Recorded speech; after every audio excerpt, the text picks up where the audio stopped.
to you. Duke Keith here at Southwest University Park. UTEP soccer coach Gibbs Keaton will join me shortly.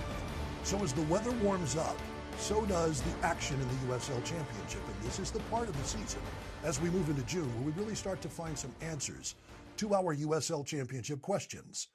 Lexington SC has certainly prompted a few. How does a team that has put its money where its ambition is still continue to find itself below the playoff line in the Western Conference? Lexington leadership brought head coach Masaki Hemi over from their Women's Super League team to right the ship, but the Kentuckians are still looking for consistency. When they've gotten it right, it's when Aaron Malloy and Nick Firmino have scored. In their last win over Monterey Bay, Firmino scored both of his goals just 5 minutes apart, sliding into his first of the season in the 26th minute. Beautiful work to put that one far post. Losing his footing might have helped it along, but in the 31st, Firmino proved it was no fluke, doing well to control the cross and the finish. A convincing victory for Lexington SC. However, the positive momentum lasted all of 3 minutes into their next match at Indy 11 last weekend. Fullback Javane Brown lost his cool after this challenge from Indy's Bruno Rendon and landed a left hook right in front of the fourth official, straight red. And Indy would make the most of it, scoring 3 goals in a 3-1 win. The lone bright spot was Malloy, who notched his team-leading 4th goal of the season right here in the 51st minute. Solid work by a man who knows what to do when he's given the opportunity. Locomotive knows all too well what it's like to play a man down after early red cards. Keeping wits and limbs in check was the order of business here Wednesday night, as Los Locos took care of business against a Game AV Alta team in the Prince Tires USL Cup. Locomotive kept 11 men on the pitch and a clean sheet, plus got contributions from a pair of players who started the season on the injured list in Memo Diaz and Gabi Torres. Back after suffering a torn labrum, Diaz lofted in a beautiful ball for a towering header from Noah Dolenmeyer in the 72nd minute that broke the deadlock. Then, after this incredible ball from Robert Coronado, Torres rolls it into the path of the young man they call the Bull, Diego Aritia, 7 minutes after the first goal. The 2-0 win vaults Locomotive into second place in Group 2 in the USL Cup standings and sets up tonight's showdown between 5th place El Paso and 11th place Lexington. Can Kentucky Bluegrass grow in the high desert? Or will El Paso's high altitude and Locomotive's high press take its toll? We'll find out next. Hi, my name is Dr. Carlos Omar Viesca. I am with Border Pain Institute, and today I would like to introduce you to radiofrequency ablation, a procedure that can help with your neck, mid-back, lower back, and joint pain, including shoulder, knee, and hip. If you're experiencing any of these ailments, please come see us at Border Pain Institute. Our number, 915-857-4130.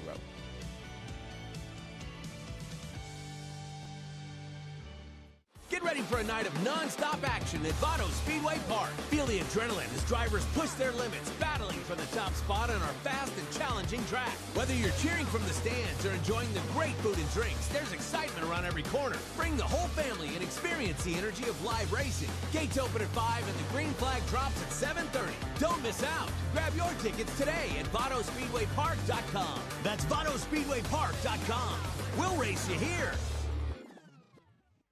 A mailbox with Pack and Ship Express gives you a real street address and the ability to receive packages from all carriers, not just the post office. Protect yourself against identity theft and protect your home address. No more porch pirates, no more missed deliveries, and you'll get email and text notifications when you receive a package. We have personal business and corporate mailboxes to meet your needs, plus 24-hour access. It's all at Pack and Ship Express, 6112 North Mesa in the Thunderbird Shopping Center.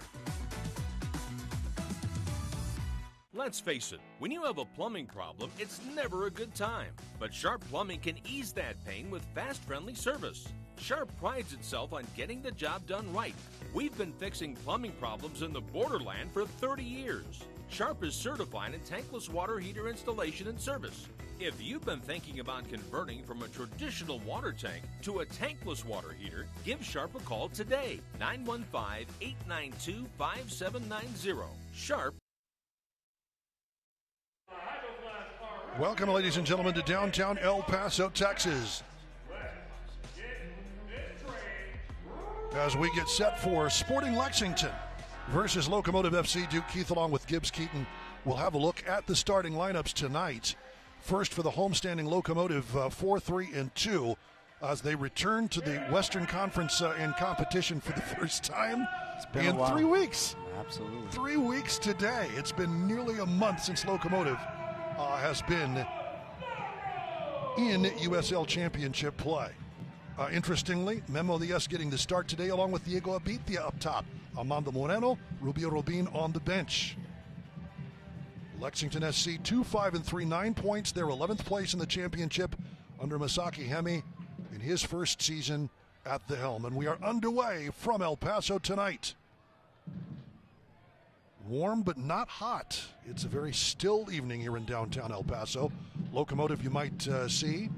Locomotive ready to go to work here in the early going in those beautiful papel picado kits. That's what you call the little Mexican paper decorations that you will see at some parties and fiestas. Oh, absolutely. 10 of 10 jerseys tonight for both teams. I'm liking how it looks on the field, and very vibrant evening for our El Paso fans. Absolutely. The greens and those green diamonds. Beautiful road kit for Lexington SC. Still looking for answers. This is a team, as we said in the pregame, that has spent a good deal of money over the last 2 seasons to be pertinent here, especially with the giant of Louisville City looming over their shoulders in the Bluegrass State. I think everybody, as we hit our second minute, that's the comparison you make. But this is a team that can flip a switch and probably be very, very good very quickly. I think we're going to see a great game tonight with their roster and with their talent being hungry to get a victory. And you mentioned the rivalry that they have there in state, probably enhancing the soccer and the passion and the fans for everyone there, and don't want to be little brother to that team and want to show up tonight and stake their claim and get their season going in the right direction. We'll have to check the results from the Super League Championship, which involved Lexington's women's team, taking place a couple of hours prior to kickoff here in El Paso. Super League growing in popularity, really good league. First Division, my broadcast partner, of course, the UTEP women's soccer coach. We just say UTEP soccer. There is no men's varsity team, but this is a subject he knows a little bit about. I love it. That's how it should be, just UTEP soccer. And sure. As far as the Super League goes, we've had quite a few players that I've coached that have played in that league and loved it and still playing in the league and it's doing a great job. It's a credit to the USL as it continues to expand the soccer landscape all through. And, of course, we're in the next couple of seasons, perhaps. They get all the ducks lined up in a row. Promotion and relegation for the first time in the United States. That'll be a foul. No, it won't.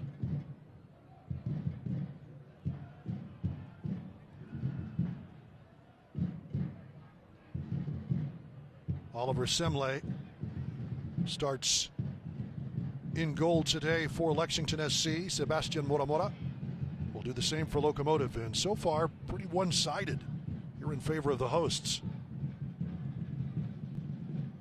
Kofi Chamasi. Alvaro Quesada takes the space. A little too far ahead for Memo Diaz. Wonderful to see the former New Mexico Player of the Year. Graduated from Gadsden High, of course his hometown Anthony, New Mexico. Back in the mid-2010s or early 2010s. And late 2000s, part of an outstanding youth team based out of Las Cruces Strikers FC.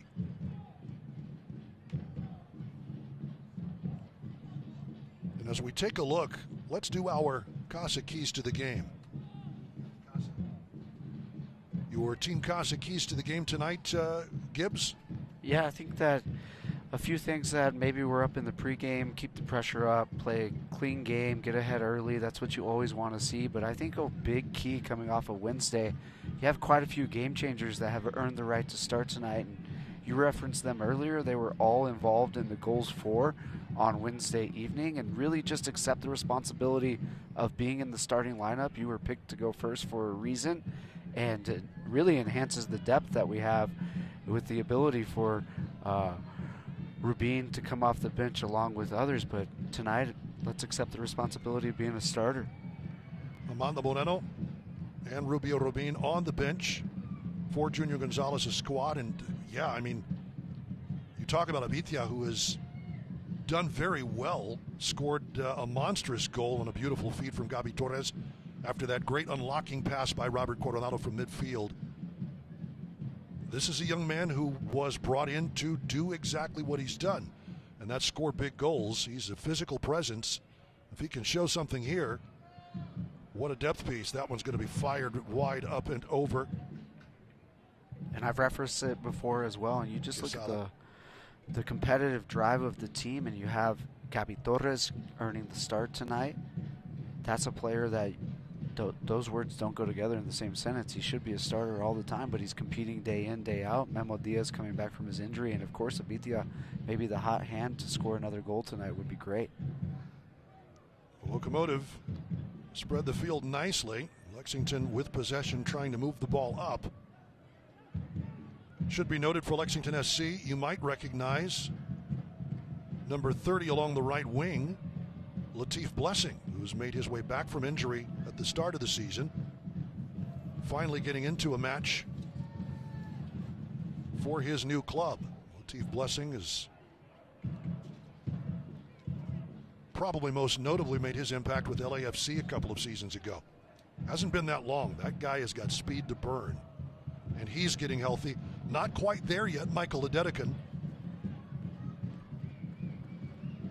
Yeah, and with the contrast of shapes that we're seeing early in the game, looks like El Paso Locomotive in a 4-2-3-1, and Lexington in a narrow 4-3-3 could open up some space for the midfield for El Paso Locomotive, and makes it interesting for the 1v1 matchup on the wide space that you talked about with Latif Blessing. Here is Ricky Reyes on the throw for Locomotive. Largely one-way traffic so far. Lots of possession for El Paso Locomotive FC, and here's Quesada.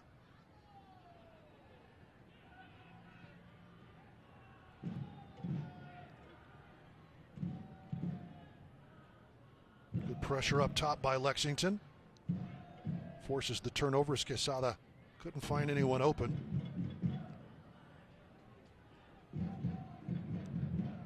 Masaki Hemi, of course, the head coach for Lexington, coming over from Lexington SC's women's team after a good start to their existence in the Super League last year. You're seeing, too, Lexington's holding mid dropping in the back line that allows their outside backs to get up, and I think that's why we're seeing a narrow front three from Lexington. That's probably the third or fourth time in possession that he's dropped into the back line there and pushed both outside backs high up the field. Allows them to have 5 attackers in the high line. Well, the young man we have not called out tonight for Lexington, Aaron Malloy, leading the team with 4 goals. You saw in the pregame that banger he scored versus Indy. Left loose, and at that time, Indy had the match well in hand. Actually, no, that one tied the score in the 51st minute, but they let him loose. He zigs and zags his way through the midfield, comes up and just lets a bomb fly from a good 30-plus yards out. A corkscrew shot that found its way to the back of the net. Tied the game, but Indy 11 would go on to score another couple and win 3-1. But the potential is certainly there. Aaron Malloy can bring it, along with Nick Firmino, Marcus Epps in there. Yeah, I think a lot of their success will be what Malloy does on the ball. Again, we're seeing him drop into the back line, be the conductor, be the organizer in possession, and really the defensive presence as well. Somebody that they really rely on heavily, both sides of the ball. That one will come through. Flag stays down for now. Lexington on the run. The shot turned away. Moramora, and it's a bounce into the back of the net for an own goal. Quesada and Moramora at 6s and 7s, and in it will go. A quick 1-0 lead for Sporting Lex. As we enter the 10th minute, just an absolute disaster at the back for Locomotive. Yeah, that's tough. You know, we have a really good vantage point up here, and it looked like it was offside from our point of view, and we'll see in the replay if it was or wasn't. everybody taking a break except for Dolomeier and Mora Mora. And we even spoke about the organization last week, but Mora Mora has to take this over, has to really command his box in that. Just a disastrous clearance of Mora Mora trying to clear it out. Quesada just couldn't get out of the way. And it's an own goal. It'll go in the book as an own goal off Alvaro Quesada. Just unfortunate. He was trying to pull the parachute, the ripcord, and just couldn't move out. It's tough, and they're going to have a psychological response to that as well. That can be really deflating, and they just need to move on, get back on the ball. But it brings up one of the keys of the match, and that's score the first goal. Lexington's 2 wins this season have come when they have scored first. But they will certainly take the gift that Locomotive provided.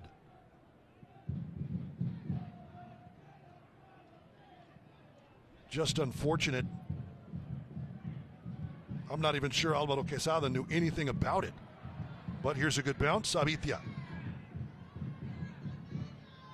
rolls a pass back, trying to get on it is Torres. And it's difficult when the 9 finds himself in the half space looking to serve. There's only 1 player in the box and 5 Lexington defenders in there ready to eat up any type of service, and had to play a pass backwards that was intercepted. Just got to get more runners, have to take more risk once you get into that space. Foul on Noah Dollenmeyer, and a free kick coming here for Sporting Lex. Lexington SC on top on the road. Gift wrapped a goal. As Locomotive could not sort things out. That's overcooked. Goal kick coming.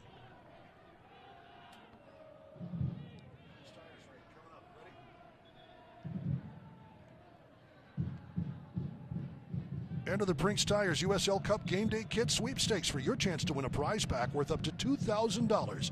Scan the QR code on screen and enter today. There it is. Scan that QR code and find yourself with some really cool game-worn gear, or game day gear anyway. Game day gear tight, as my broadcast partner mentioned, for both teams here tonight. It's a good look. I think both those jerseys could go up in your office. Oh, absolutely. You put it there. Lexington, good bounce here. The cross, easily handled by Mora Mora.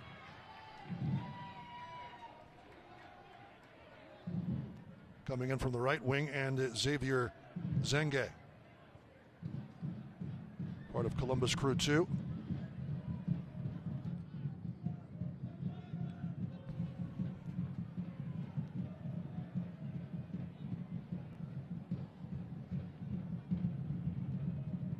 Quesada. Too far ahead, it'll be kept in by Semlai. Good mobility there from Abitia. He's really worked on both center backs and Memo Diaz as well. Just not quite on the same page, but making sure that the Lexington defenders are staying aware, full-time awareness of where their players are going. Memory serves, this is his first championship start. Certainly is for Memo Diaz, of course, returning from the torn labrum. A lengthy rehabilitation. A shout out to Gianluca Masucci, Cody Simmons, Sarai Acosta.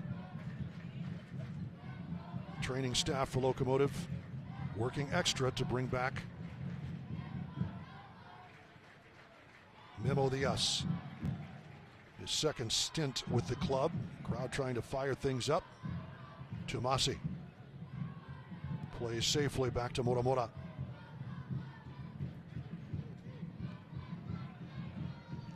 Good work there by Tomasi to be calm and collective, and maybe we desire a little bit more from Mora Mora to keep the play going, keep possession going. Because now it's at the feet of Lexington. They're back in possession. Just need to take away from the game of Lexington after that first goal and the early comings of the game.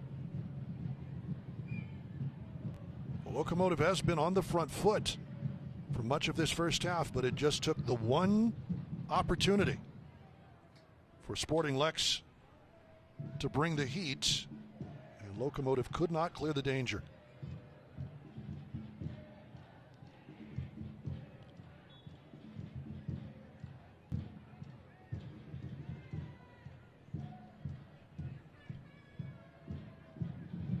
Philip Goodrum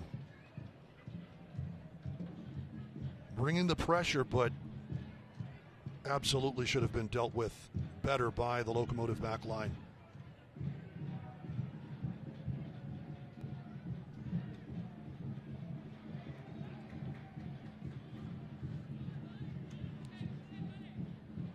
And we'll do some crunching the numbers for you as well, as we crunch the numbers with Beasley Mitchell and Company. The number for tonight is the same as it was Wednesday, 20. Locomotive FC highest scoring attack in the USL Championship, though they haven't played a championship match in 3 weeks. Still on top of the league with 20. 20 goals this season. Rubio Robin with 7 goals through 9 games for Locomotive FC, matching Jerome Kiesewetter back in that inaugural season of 2019. Had the same number through his first 9 matches.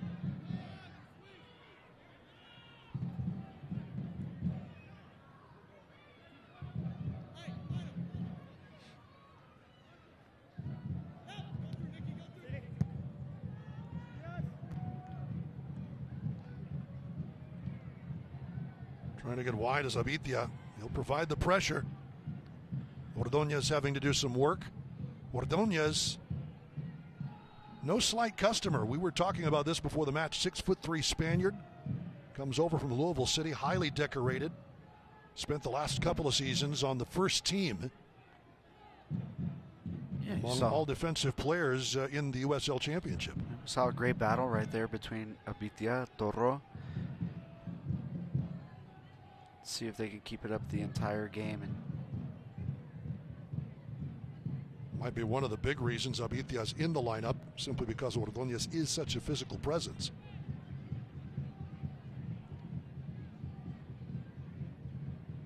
Our referee tonight, Matthew Corrigan. The assistant referees, Ricardo Campo, Jacobo Zuniga. William Hale is our 4th official tonight. Locomotive playing from behind, the own goal. Unfortunate bounce. Alvaro Quesada happened to be the last to touch it for Locomotive, but was simply trying to get out of the way.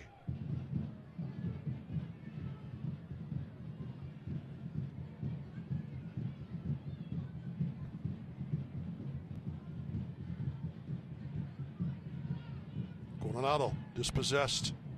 Does well to get it back after some good pressure. Nicholas Firmino.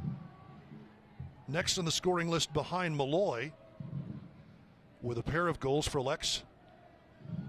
Junior Gonzalez looking for some answers tonight.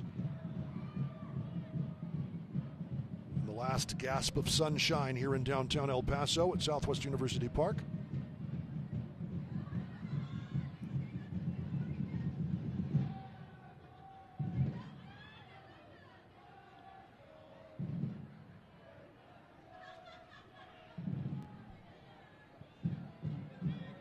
Kind bounce, and here's Latif Blessing.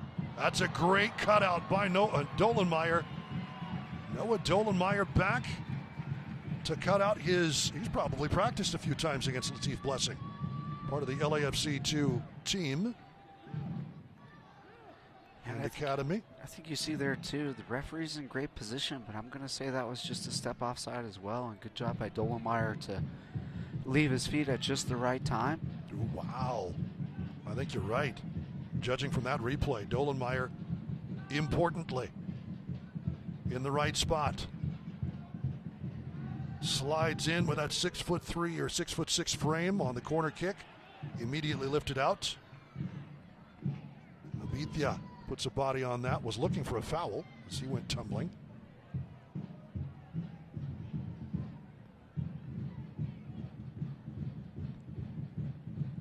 Judging from that angle of the replay, I think you were spot on. Get that VAR line out and see if we have. Interestingly, the USL was the first league in the world to do VAR. There's no way to just get that reliably done if you're using just a few cameras here and there. More good possession. Straight into Mora. Does well in the shot from Marcus Epps. There's the battle again between center back and forward. Great job by Abitia to lay it off. Super distribution from Mora to get the ball onto his feet. That's the second time they've looked to go early into the 9. Maybe there's something there to spark the attack.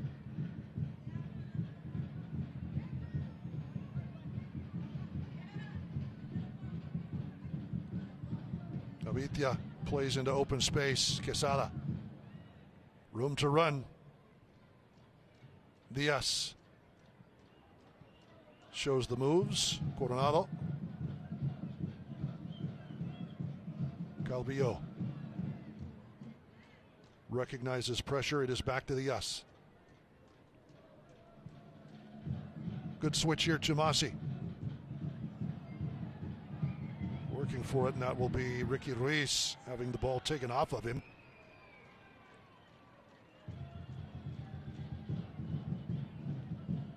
Dispossessed by Zenge.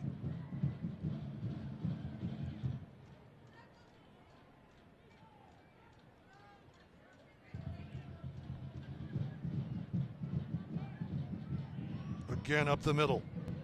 Epps gets the inside step. That one will be deflected.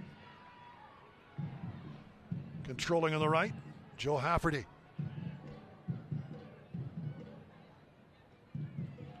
Stopping and starting, Henry Scott. And a big crack. Malloy just getting a piece of that dipping shot is Mora.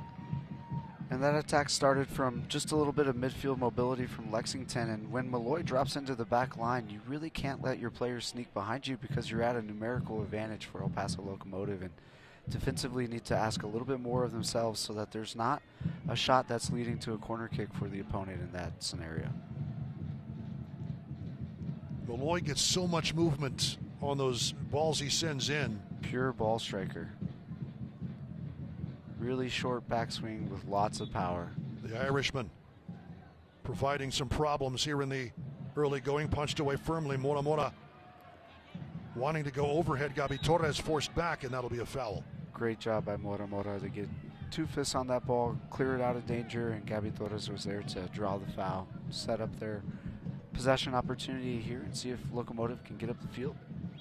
Hafferty with the offense, a little too far ahead on the restart.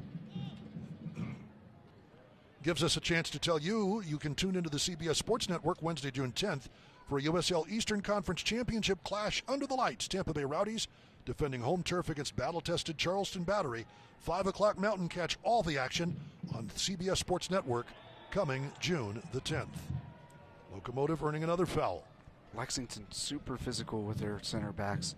Paso Locomotive got to be ready for the contact, accept the contact, be able to make the pass that they want, and continue to fight for any passage of play knowing that contact is coming. Alex Mendez. Haven't heard a lot from Locomotive's number 19 as of late, and I know he'd love to change that.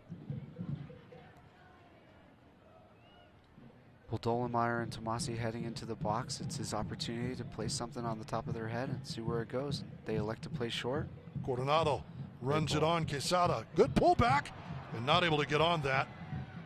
On the other side, Gabi Torres wasn't able to steer it on frame. They wanted Dolenmeyer flashing out. He didn't get it. Torres did. Nonetheless, goal kick coming. Exceptional set piece. Really good job. Quesada all the way to the byline. Just a bit of deception. Everybody was paying attention to the traffic in the box. Played short, got a cutback ball, and Dolenmeyer and Tomasi almost sold out for that as well.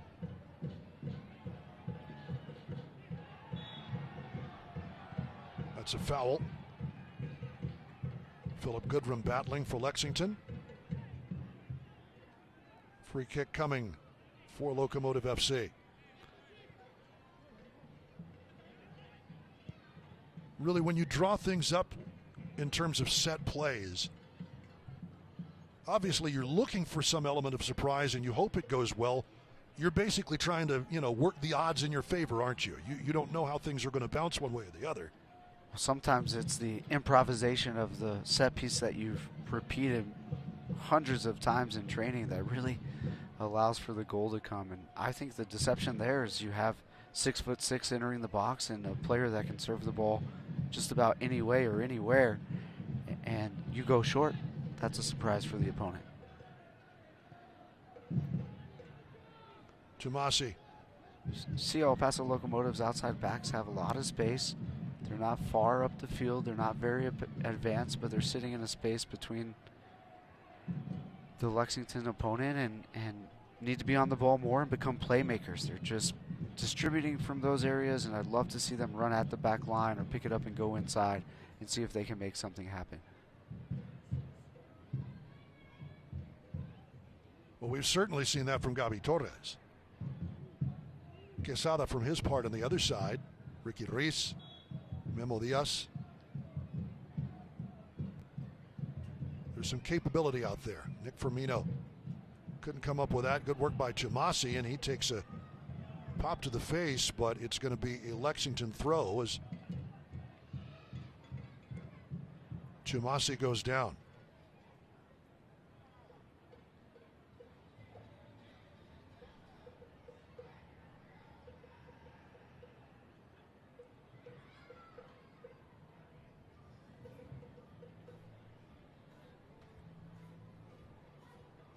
Little contact made, looks like with Hafferty.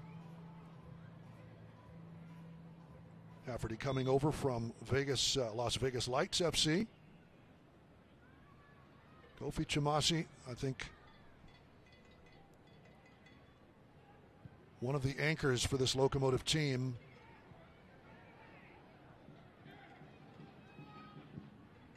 Defensively, when he's been able to be in for El Paso. Of course, Palermo Ortiz off tonight, serving his red card suspension 3 weeks after it happened on the road in Oakland.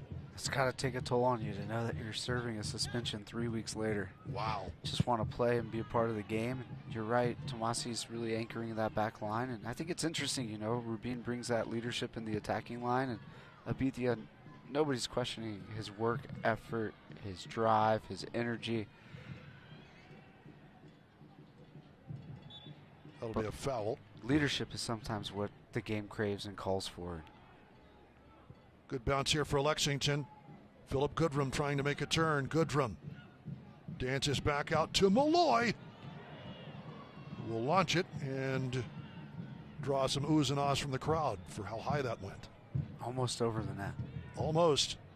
Nobody's ever missed a goal under the goal.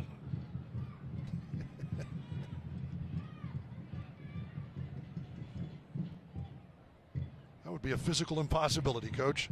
Those are just the reminders when somebody's trying to shoot and kicks it almost over the net. Tomasi. He needs to go eyebrows down. That is dangerous, Abithia. I think so too. And it's an immediate red card. Wow. That is just dreadful for Locomotive. It's exactly what we just referenced. Nobody's going to question the drive or energy or work effort that Abithia puts in, but having that leadership in the front line is significant to the team and the mental battle that occurs. And again, you're seeing Locomotive with a red card, and I feel like they're a team of red cards, and that's not what you want. And it's not always left up to the referee when it's cleats up and you're going in a little bit irrational. Joe Hafferty takes the abuse. Diego Abithia will head to the locker room. That is just a real disappointment. The fourth red card in the USL Championship, fifth overall, including Tomasi's red card in the Open Cup. And again, I mean, Junior Gonzalez has referenced it multiple times. The job is to stay on the pitch. I think we spoke about it early in the game too. Abithia, you earned the start. Your job is to score goals and work hard. And that decision to make a very bad foul in the middle part of the field and be sent off, you're going to lose that opportunity in the future. Matthew Corrigan going to the back pocket straight away, and another first half sending off for Locomotive, who will play a man down for the next hour plus. That one will be lifted in, a little too tall, looking for Goodrum. You give up an own goal early. You have another player sent off. It's difficult to come back from those things in the course of a 90-minute game. You have your locker room huddle up for 15 minutes to get over it and move on, but you can't keep on putting your team in the position to get red cards. It's individual responsibility to ensure that you're supporting the team. Locomotive earning a throw.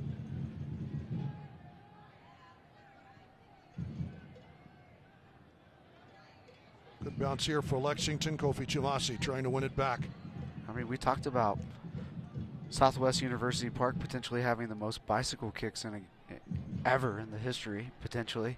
But now it's looking like red cards as well. Yeah, it is this season. Blake Fleury trying to make a move. Wasn't able to keep that one under control. It will be back to Locomotive.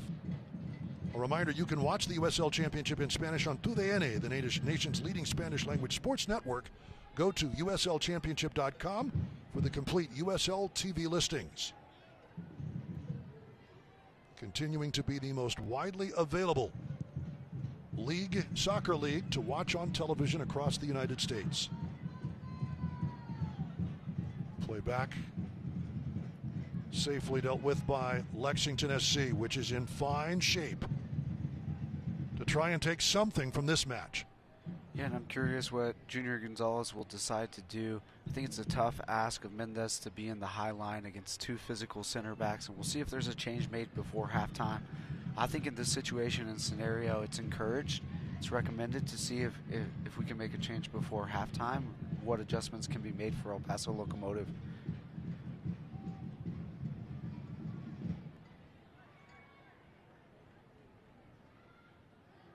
We'll see what Junior Gonzalez elects to do. I think it also puts Malloy on the ball even more, which is dangerous for Lexington and exactly what they want. He's going to find a lot of success and be able to dictate the tempo and pace of the game. And he's back on the ball here, a little bit higher up the field with no pressure. Malloy. Too far on the cross, looking for Epps, not able to make the connection.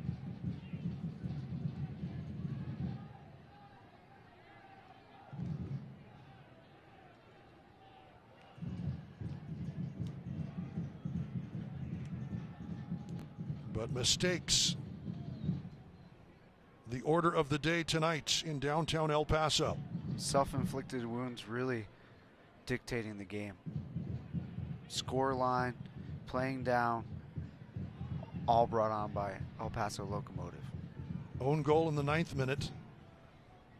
The immediate red issued to Diego Abitia in the 29th minute. And Locomotive once again a man shy in the first half of a match. And you know, Dolenmeyer talked about at the end of the last game really paying attention to the small details of the game and playing with confidence, and part of the detail of the game is what you do off the ball. And it's difficult to be confident when you're playing with 10 men often. I think you could argue the Gabi Torres red card that we saw was a yellow, could be interpreted as a yellow, and certainly was later on in the match for the other team. Palermo Ortiz, perhaps if the referee was level and saw that Ortiz had no intent in making contact, maybe that's a different one. There's no doubt that Diego Abitia was going to see red as soon as the challenge went in. Coronado. He didn't argue, coaches didn't argue, teammates didn't argue, they knew immediately. Calvillo. Torres! Just wide. And I'm liking it there. You saw both Torres and Memo Diaz in the central space, dictating the run of play and getting on the ball. Two dangerous players, and ends with a left-footed shot, his favorite foot, Gabi Torres. And a corner kick for Locomotive FC. Deflected right off the foot of a Lexington player in close.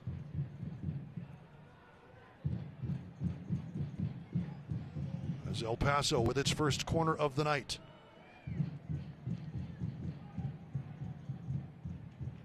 Dolenmeyer heads it back in. Can't find anybody in the Papel Picado jersey. Locomotive will try to unpack that Lexington back line.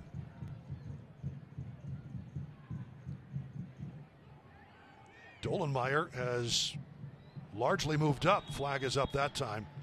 Mistimed the pass. I think looking for Goodrum. Yeah, I think that's tough from Coronado to play all the way back to his goalkeeper when Dolenmeyer and Tomasi are still in the box for the second phase of play. And now we see Rubin coming in to be the physical presence up top.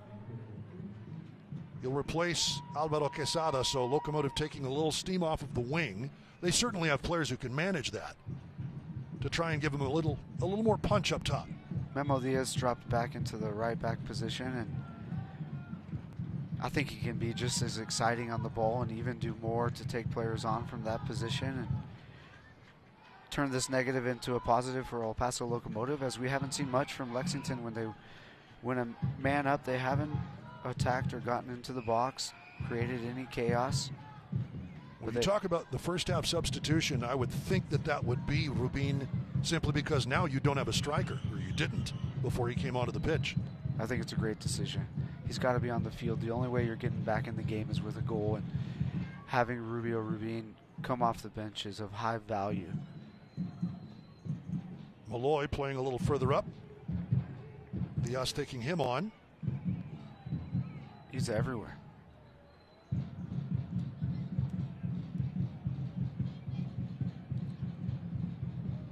The throw coming from Kendall Burks. Came to Sporting Lexington from San Antonio FC.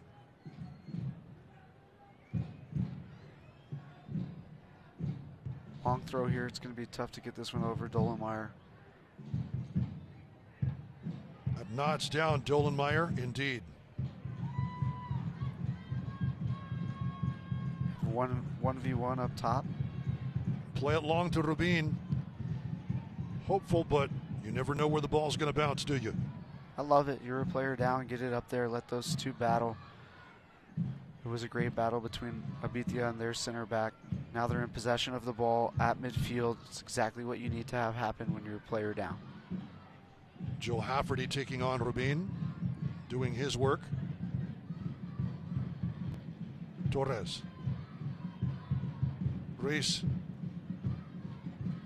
Calvillo, who tonight becomes the all-time leading appearance leader for Locomotive FC across all competitions. Would love to see Memo Diaz take on there.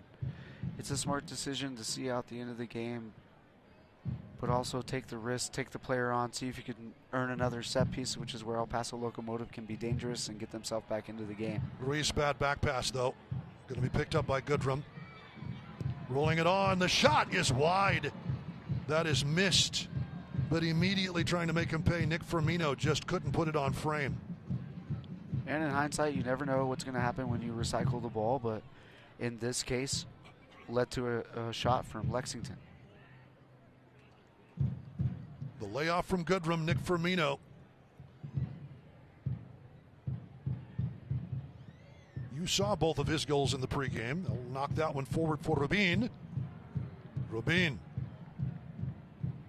did well to provide the physical presence.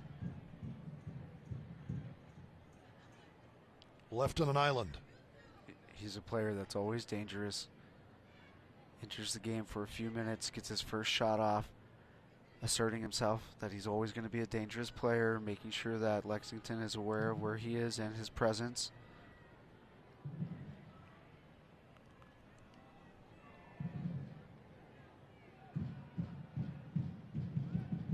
Into the middle for Hafferty. He'll play it back for Epps. Too far ahead, and Chamasi has it handled.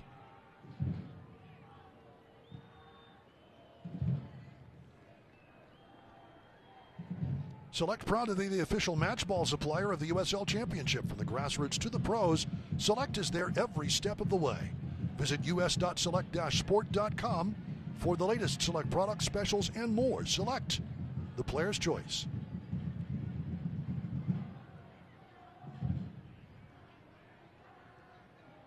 Scooting his way through the midfield.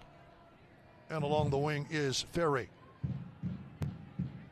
Ferry and Malloy. Locomotive knows they need to put a man on him, and that's a light touch. Gabi Torres providing the foul. But a free kick from the middle. That's certainly in Malloy's range if he wanted to take it. I'm not sure that he will. But he can. Love to see it. Maybe we get some more oohs and ahs as that one would sail over the net there. Or on frame. He'll back off. It'll be Hafferty or Ferry, one of the two. He'll play it short to Malloy. Aha! And there's Malloy. Right in front of that is Calvillo. That was dangerous. That was, and Calvillo's shaking it off a little bit. Oh, that's an excellent, oh my. Thought it was an excellent challenge. Mendes went down, takes down Ferry, and is whistled for the foul. Looked like he caught the ball. Mendes thought he did. The referee with a better angle than yours truly. Corrigan down there to blow that whistle. Here's Epps.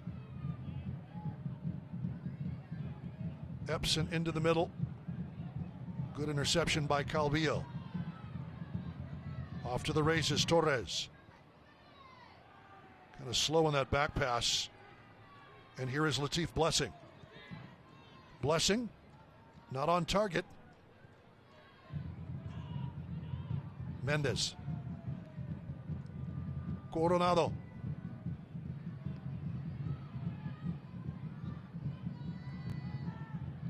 If this possession gets to Memo Diaz, he's going to have a lot of space to be a playmaker again. I think it's worth the risk to send the outside backs up the field a little bit. Locomotive will have to score, and they will have to do it with 10 on the pitch if they want anything from this game.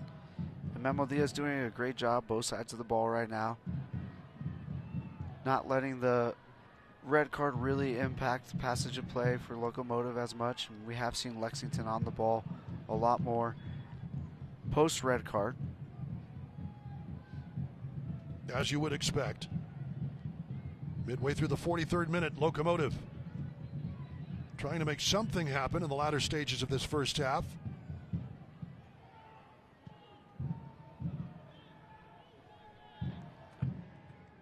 Mendes ranges back to the left side to pick this one up.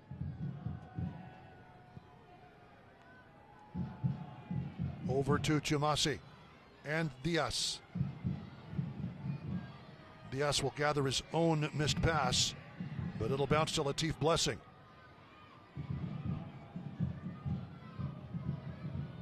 And here's Ferry. Hot potato. Taken away nicely. Alex Mendes was there. It's that one to bounce Locomotive's way. Both groups needing to take a little bit more pride and care of the ball, have ball security throughout the game. Locomotive missing a chance to feed the bear, get the ball to the high player, let Rubin do his thing. Rubin. Calvillo has that pass picked off by Ferry. Nicely executed, and ahead it comes. Marcus Epps. Epps to double the lead, and he does. Dangerous on the counter. Lexington SC 2-0 here in El Paso. Igniting the counter there with one pass, split the defenders, he's in on goal. Takes a touch to his right foot, sees nothing but the back post, and is able to put it in the back of the net. The 31-year-old from Jackson, Mississippi knows what to do with the ball one-on-one. I think Rubin was asking for a foul there, potentially a handball when that tackle was made, but we got to, El Paso Locomotive really have to get on with the game and make sure that they're identifying that dangerous space, specifically in the counter. When you're a player down, you got to have a compact back line and limit those passes that go beyond the back line. Well, it has been disaster leading to cataclysm here in the first half for Locomotive FC.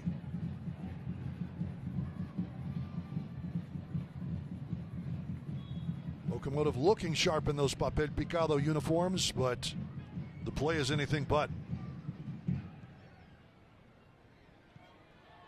There are certainly individual moments throughout, but strung together as we will have 2 minutes. You're seeing a very calm Lexington group that's taken advantage of a little bit of chaos in the box and a great counterattack to put the ball in the back of the net. They are dictating the flow and the tempo of the game, as you would expect. 11 versus 10, and El Paso Locomotive need a response. You're right. Just a little bit sharper, more ball security, and I would say even bigger individual moments, more in the attack, more so taking the risk, trying to draw a set piece high up the field to get back into this game. That was a good ball out of the back by Kofi Tumasi, pinged over by Torres. They didn't make anything of it, but Locomotive here as we near the end of the first of 2 added in Macbeth stoppage time. And that's what's difficult. Rubin gets the ball entering the attacking third, and there's just so many white shirts between him and the goal, and the decision's made to go all the way back. Too far ahead for Torres, but a nice thought out of the back by Calvillo. Couldn't make the connection, and certainly Semle will take his time on the restart. And Gavi Torres giving a thumbs up for that final pass there, and just a little misconnection. And what you don't want to see is El Paso Locomotive dropping their head and letting this game get away from them. Need to get into halftime with this score line, regroup, and see what they can do in the second half.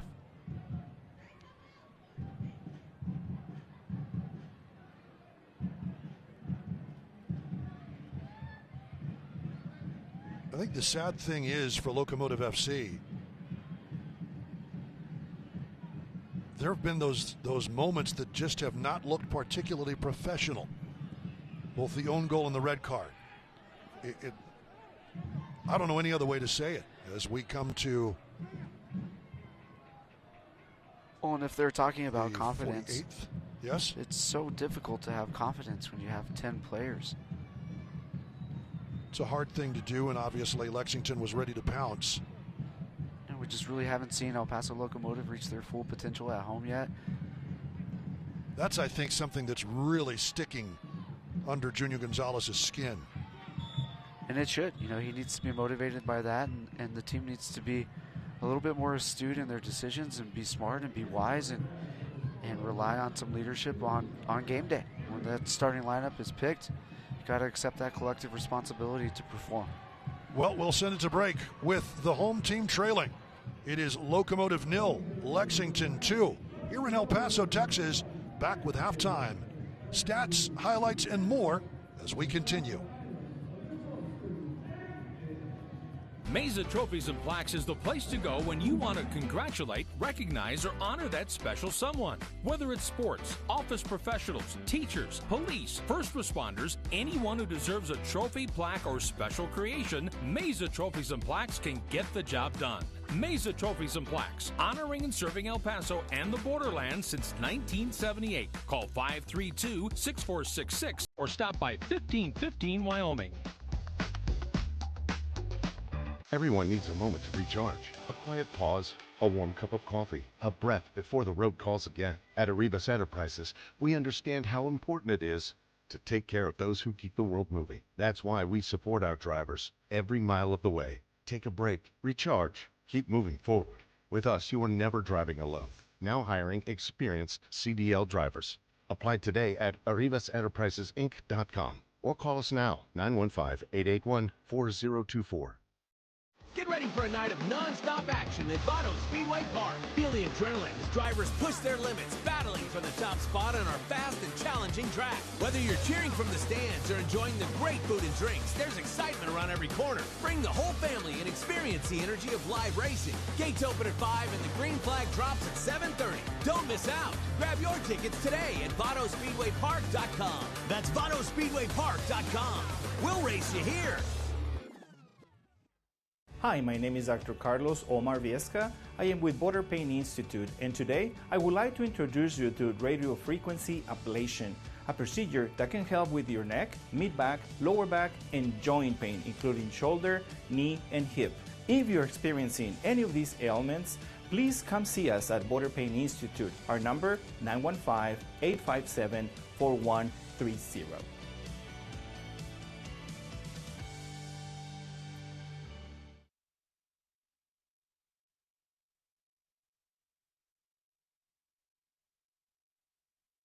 The score of 2-0 Duke. Keith, along with Mr. Gibbs Keaton, UTEP soccer coach Gibbs Keaton with me, as we take a look at some of what's going on around the league and scores around the USL Championship tonight. Just 2 games going on, including this one. Switchbacks FC, a 1-0 lead over Oakland Roots. That's going on at Oakland Alameda County Coliseum. There you see a final in from this last week. Charleston 2-0 over Detroit City. That's kind of a big win for Charleston Battery. Pittsburgh Riverhounds, a big 2-0 win over Miami, which has been a pretty solid club this year. Later tonight, Louisville City in Monterey, California, traveling across the country to face Monterey Bay. Tampa Bay Rowdies, wow, on the road earlier this year, earlier this week, 2-0 over Louisville City. That is especially impressive. And Switchbacks FC, as we say, over Oakland Roots 1-0. That is taking place right now. Later on, Las Vegas Lights taking on FC Tulsa around the USL Championship. We'll take a look at the current USL standings in the Western Conference. In San Antonio FC holding serve and back on top. It was kind of a down year last year. San Antonio rebounding nicely. 5-1-6, 21 points. Orange County next with 19, followed by Roots and FC Tulsa. Locomotive again playing in their first match in 3 weeks in the championship and still 5th. New Mexico United making their way up despite a -1 goal differential, 14 points to tie Locomotive. Sacramento Republic next, Phoenix Rising and Lexington SC, which those are the live standings. They have jumped from 11th to 9th with the lead here in El Paso. Now let's send it to Dan Lucas for the USL Halftime Show. The first half is in the books in the USL Championship. We hope you're enjoying the match so far. I'm Dan Lucas inside the USL studio with the headlines for the week. FC Tulsa goalkeeper Alex Tembakis collected his 60th career shutout in a big 2-0 win over Hartford Athletic. That's 3 straight wins and 4 unbeaten for the Scissortails as they climb to 4th in the Western Conference standings. Monterey Bay earned its first league victory of the season with a pair of second-half goals and a 2-0 win over Birmingham Legion. The club sits 8 points below the playoff line heading into the weekend. And Orange County opened its temporary home stadium with a 3-2 win over the Oakland Roots. It was an exciting night for the club as it packed a record 7,651 fans into Santa Ana Stadium, Orange County's home field, while the U.S. national team trains at Championship Soccer Stadium for the World Cup. Speaking of the World Cup, congratulations to 2 more USL players, Eloy Roam and Jurgen Locadia, both from Miami FC, getting called up by Curacao. Locadia just completed a hat trick in a win over Louisville City. League One and the USL Championship have loaded the month of June with national spotlight broadcasts. CBS Sports Network will feature the Tampa Bay Rowdies and Charleston Battery and Las Vegas Lights against Orange County. ESPN2 will feature Forward Madison against Fort Wayne. This is the USL Halftime Update. Let's get you back to your match.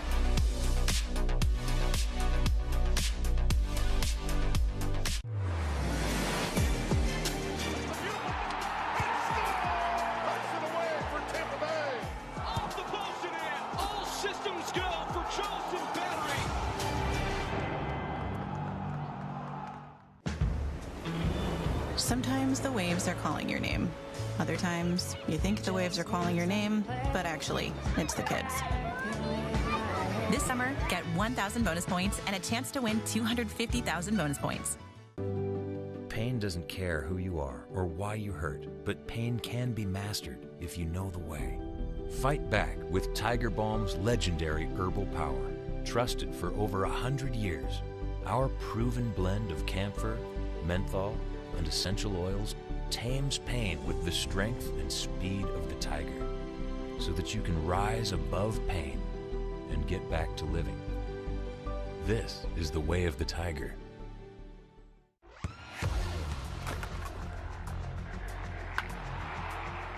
We all have goals. But let's be honest, most of us aren't going to be professional athletes. But if your goal is to finish your degree, we can help. Come to a university that puts your goals first. Bellevue University, your partner in finishing goals.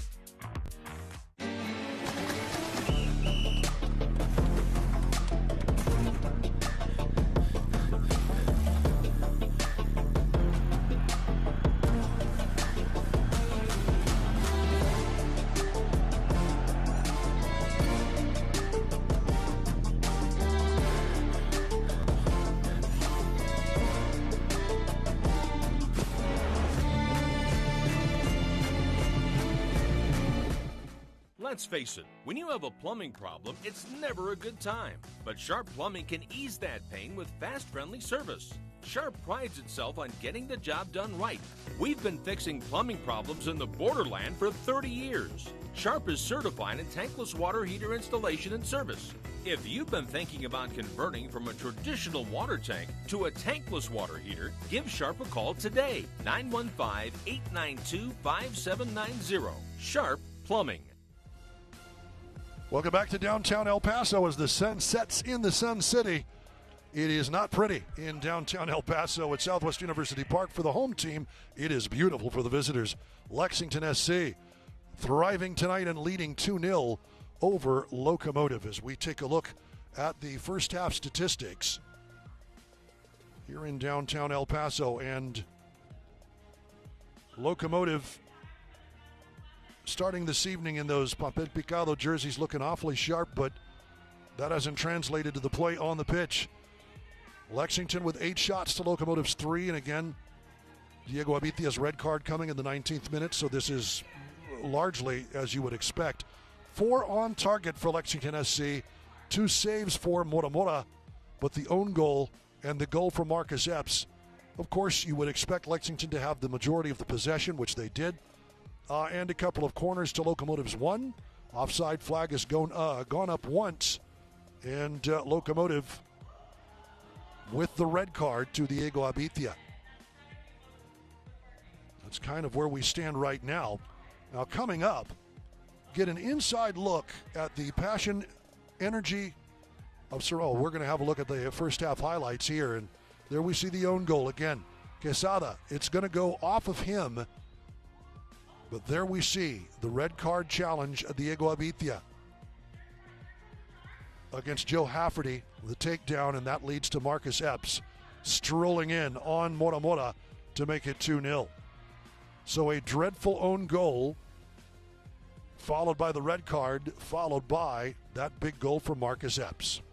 All right, so coming up, get an inside look at the passion and energy surrounding clubs across the United Soccer League in The Experience, a digital docuseries celebrating supporters, communities, and matchday culture. The latest episodes showcasing League One newcomer Athletic Club Boise and their supporters group, the River Guard. That's streaming now on the USL YouTube channel. I think Idahoans have been clamoring for something that is theirs. Feel a big sense of responsibility to do this right. You only get one first season. For me, without soccer, it's like there's no air. Having it here, I feel like I can breathe again. Boise's never had anything like this.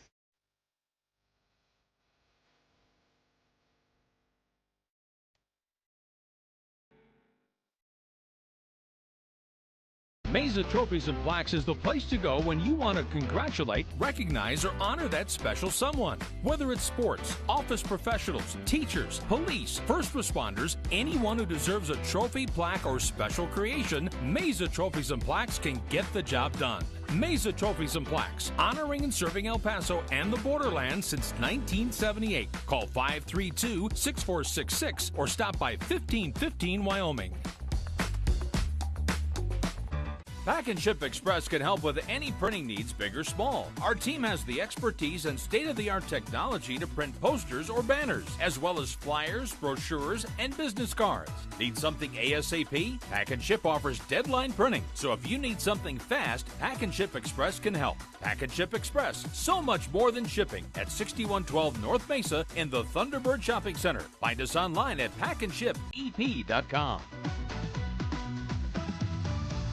Everyone needs a moment to recharge. A quiet pause, a warm cup of coffee, a breath before the road calls again. At Arribas Enterprises, we understand how important it is to take care of those who keep the world moving. That's why we support our drivers every mile of the way. Take a break, recharge, keep moving forward. With us, you are never driving alone.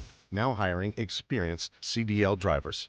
Apply today at arribasenterprisesinc.com or call us now, 915-881-4024.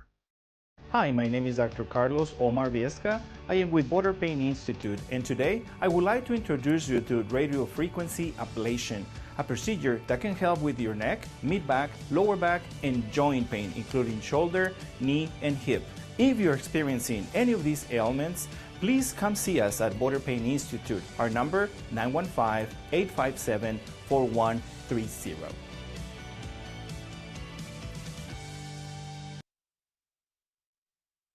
End of the day here in the Sun City. Duke Keith along with Gibbs Keaton, UTEP head soccer coach, as Locomotive looking for a response here in the second half of play. And Gibbs, as we get ready for the second half, what are your keys for Junior Gonzalez's squad? I think it starts with fight. You really have to find who's going to be passionate about seeing out the rest of this game, not concerned about fitness or being a player down. And one of those is potentially seeing Armando Moreno enter the field as well. And you have to start turning over Lexington, who's controlling the tempo and pace of the game and doing so very eloquently and taking advantage of their opportunities to go up 2-0 in this game. And that's where I think it starts. We'll see what response Locomotive does indeed have to this point. We do not have any word on substitutions. That doesn't look like that's going to happen, at least at the start of the second half. The big one, of course, is Rubio Rubin is on. Wouldn't it? I don't think that if Locomotive had kept 11 on the pitch, that probably would not have happened until maybe the final 30 minutes of the match. But they were without a pure striker with Abitia off. That was the logical substitution, wasn't it? It was. He needed to get on the field, and given the successful play of the Lexington center backs, we needed a physical presence up top for El Paso Locomotive, and that was the adjustment that needed to happen. You called it. Armando Moreno is on the pitch. So we'll get that sub as soon as we can. So Locomotive gets ready to start. Rubin and Moreno up top for Locomotive, trying to make it go. And it will be Gabi Torres who makes way for Armando Moreno. That's tough. Gabi Torres again, just back to the starting lineup. So many adjustments are being made because of a red card, and that's the way the game goes. And it's the same scenario that you talked about. You know, Rubio Rubin enters the game earlier than you expected. Right. You have this game plan, and you have this excitability to have your game changers come in at just the right moment and have the momentum, but the momentum is all in the favor of Lexington, and Armando Moreno and his pressing and physicality and what he can do should be a spark for El Paso Locomotive. And if Malloy stays on the ball, the spark won't matter. So you have to also deny Malloy the ball and be able to disrupt Lexington and what they're trying to do, or force errors either way. Lexington 2-0 when they've scored the first goal this season. Well, they've done it tonight, scoring the first two after a dreadful own goal, followed by the red card by Diego Abitia followed by Marcus Epps, putting the cap on a dominant first half for the visitors. There's Epps. That'll roll out. Goal kick immediately for Sebastian Moramora. Locomotive really having to dig deep here to try and get something out of this game.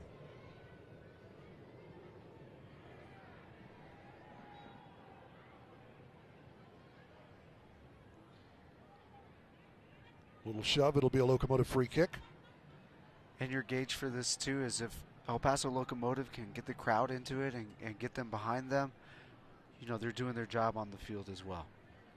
Kofi Chumasi takes the space to Rubin, who's back a little further than his normal spot. That pass is off target. He was deep, but Moreno was running in behind and really making a dangerous run. Zenge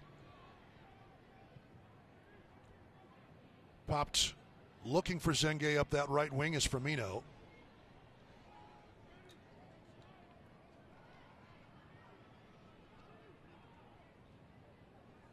Chumasi to Memo Diaz. Rolled into space. Coronado.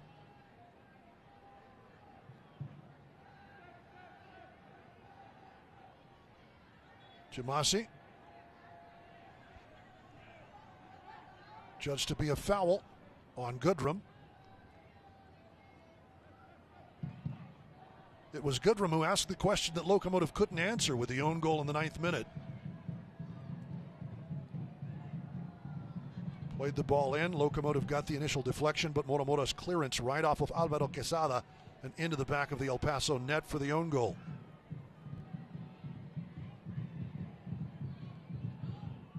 Locomotive trying to extract themselves from a hole of their own digging.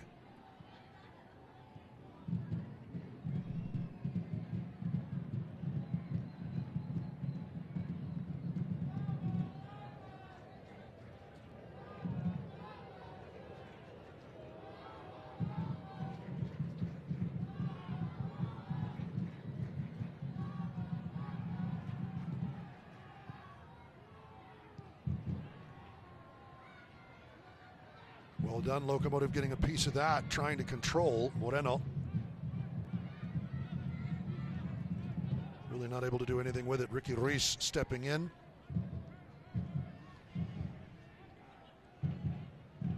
Firmino. Here's Epps. The 31-year-old's back pass, a little off target. Calvillo. The captain. To Moreno. It just feels every attacking player for Locomotive is going backwards when they get the ball. Does that have more to do with the players on the pitch or Lexington's setup? And obviously, with an extra man, they can afford to apply some double team pressure like there. I think both, you know, and it's just an evaluation of the risk in front of you. And Armando Moreno gets the ball in a wide space 1v1, and the final end result of that is a pass backwards. And yeah, it's passage of play. You're keeping the ball, but have some variety. Take on, see what happens. See if you can earn a throw in high up the field. See if you can earn a corner kick. The other thing, too, that is occurring to me is this is where teams that have been having a struggle have come to get well this season. FC Tulsa. This season and last, really. And now Lexington looking for its first road victory of the season, and that is having to be tipping that away. Deflected. Moramora has to push that over for a corner kick. That seriously could be save of the week. It's really good keeping that from being another own goal tonight, and none of that was intentional. Just a really weird deflection, but he picked it out of the corner with his top hand. Very athletic save, great footwork to keep the game 2-0. Sad that it needed to be made, but it was made.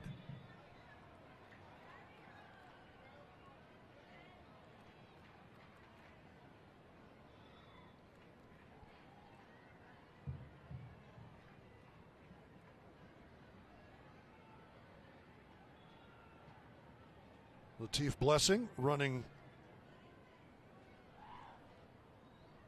And then perhaps running into Alex Mendez.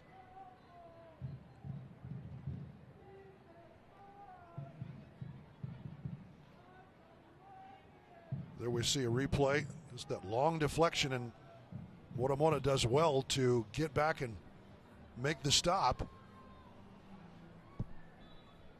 I mean, I don't know how you'd come back from 2 own goals. Fortunately, Locomotive doesn't have to answer that as of yet. That's into the box. Bounces all the way through. Zenge. Malloy to the far post. Epps will keep it in play. Firmino. And that's pulled back. Memo Diaz does enough. And Rubio Robin helps clear the danger.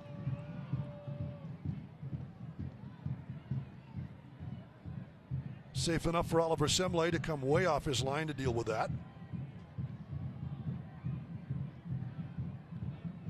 And here is Malloy, the Irishman. Yeah, now the intricacies of the game become about where do you let Lexington have the ball? When do you apply pressure to not allow them to just be in control of the game with the ball at their feet in their own half? Those are the nuances and questions that Junior Gonzalez is going to have to answer. Semle pushes that one out. Locomotive will have a throw.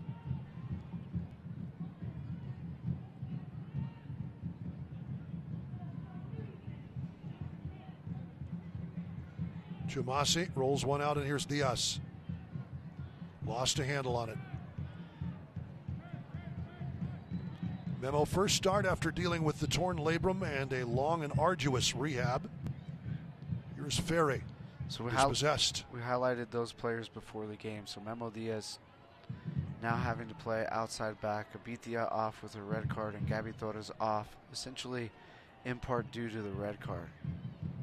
Just not able to get into their flow and reach their full potential as a team. Blessing challenges, that's off of him. Locomotive with the throw, and here is Chumasi. Diaz serving one over the top. Just not settling soon enough for Calvillo and Rubin, making a nice run.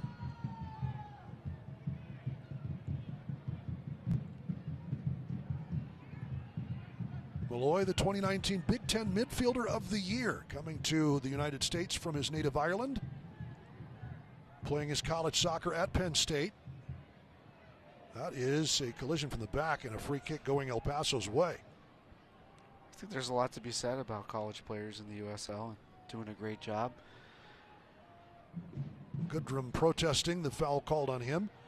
Well, there's certainly plenty everywhere on the pitch, and of course the men's game going to a fall spring schedule. It is. Does the women's game have any discussion about that?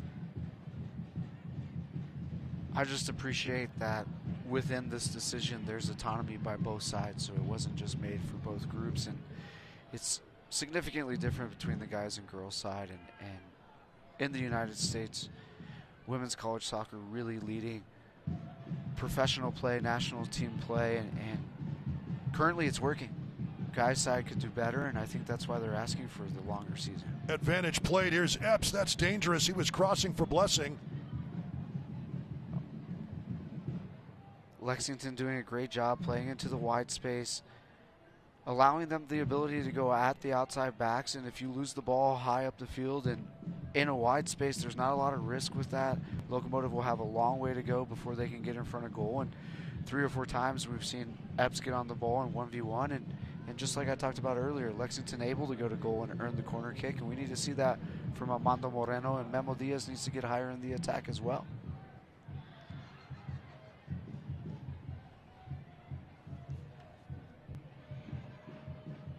Yellow card issued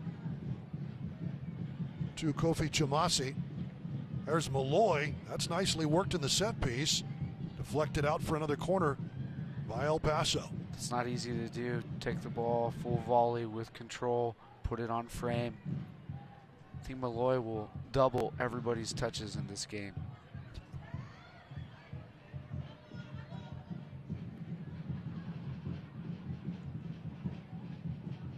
Locomotive set up for the corner coming from the Irishman.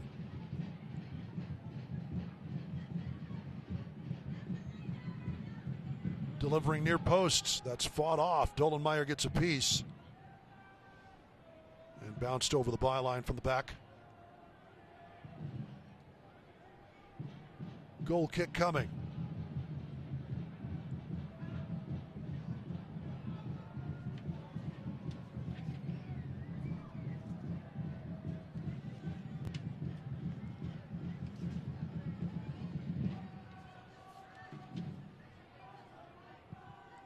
Dolenmeyer up and over the top. Rubin. Soccer season is here, and SeatGeek is the official ticketing partner of the USL. Get all your tickets and more from the #1 ticketing site, SeatGeek, your ticket to great seats. Malloy. Beautiful ball out along the right wing side for Zenge. Zenge pulls it back up top. Firmino. Malloy, the layoff, and that was just sliced into the green seats. Malloy would probably like to have another crack at that. Very impressed by Malloy, playing a final pass, getting up the field, and able to take the shot as well. And the one off the corner kick was much more difficult. He does want that one back. I just think, too, you see Dolenmeyer having to clear the ball high up the field, goes into Rubin, he's allowed to battle for it. Locomotive pick up the second or third ball at midfield, and maybe that's something that they need to rely on or utilize just a little bit more of direct play. Feed Rubin, get him the ball. Though I respect their patience, it's going to take a goal to get them back into this game. Solid work by Moreno and Rubin to get Locomotive on the right half of the pitch offensively for them. Here is Mendez. Sorts it out nicely to the us. Trying to lay one on a platter, but is dispossessed. Great work by Hafferty. So there we see Memo Diaz higher up the field in advanced position, receives a great ball, and he just needs to be more confident and go at them, have that attacking bravery. That is a strength of his to enter the box. He doesn't need to cut inside necessarily. He needs to try to enter the box. Is that something that will come with confidence and repetition as he's back, or is that? I just think in this scenario, because you're playing outside back, you understand your main responsibility is defense, but play to your strengths. Here he is in the ball, high up the field, going to get a good cross in. Diaz to the far post. That'll be headed out for a corner. So now he's earned his team a set piece. Very valuable.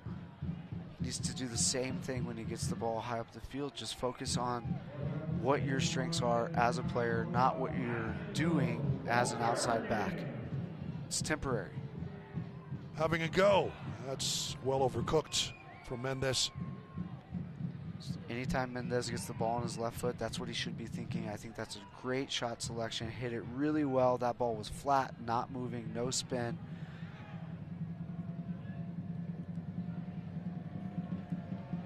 El Paso Locomotive can't let Malloy get on the ball and dictate play after this long goal kick. Semley, everybody retreating. Gives us a chance to tell you, if you can't watch the match, you can turn on Sirius XM 157, North America's only 24/7 source for engaging soccer talk. That includes USL All Access on Tuesday nights, plus live matches from the USL, MLS, Premier League, and more, all on Sirius XM FC, channel 157, and the Sirius XM app.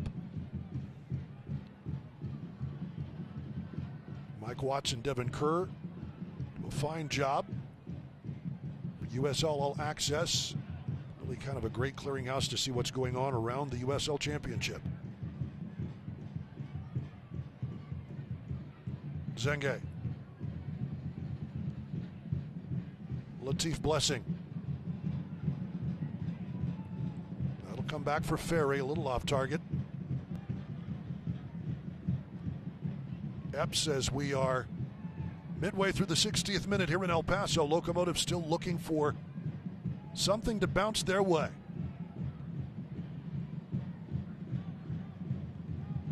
As clear as the skies are, there is a cloud following Locomotive around tonight anyway.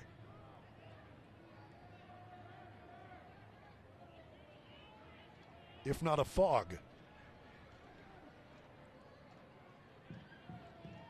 Epps. 61st minute, and here is Malloy.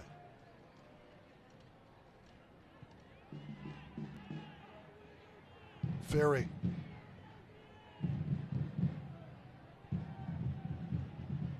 Pushes it off to the right for Zenge. Kendall Burks looking for Xavier Zenge. It'll come Calvillo's way, and a challenge. And Malloy with 7 or 8 passes in that possession and gives away the ball at the end there, but it might be wise to assign Mendez or somebody to him just to stop some of that passage of play and distribution from him. He's looking and playing like Paul Scholes out there, paying homage to one of my favorite Man United players. Knocking it around quite well, but obviously with the extra attacker, extra man on the pitch, there will be some space for him to do whatever he wants to do with it. Just makes his role even more significant, and you can tell Lexington players are constantly looking for him. They know that he's the safe player, he's the outlet anytime they have too much pressure, and he's always available for them. And you know, you use that word always available, he is, and that's what you want, that type of movement side to side. And he was even able to join the high line to make a final pass in the last passage of play, and he's doing a great job. Really impressed with his play tonight. And yeah, some of that is the freedom of being a player up, but it's also what he's constantly looking to do. Comes another red card. It's a red card for Robert Coronado. Straight red. And whatever it was off the ball. He and Ferry tangling. But it was spotted by our referee, Matthew Corrigan. And it has gone from bad to worse to worst for Locomotive, down 2. I think within this scenario too, now you're becoming the team that has the reputation for earning red cards, and referees are constantly going to be looking for that as well, and that's not the reputation you want to have. If people are eager to pull into their pocket and take out the red card, you have to change that mindset. You have to understand that if you've garnered that reputation, you have to change it. Coronado, let's see if we can spot something here.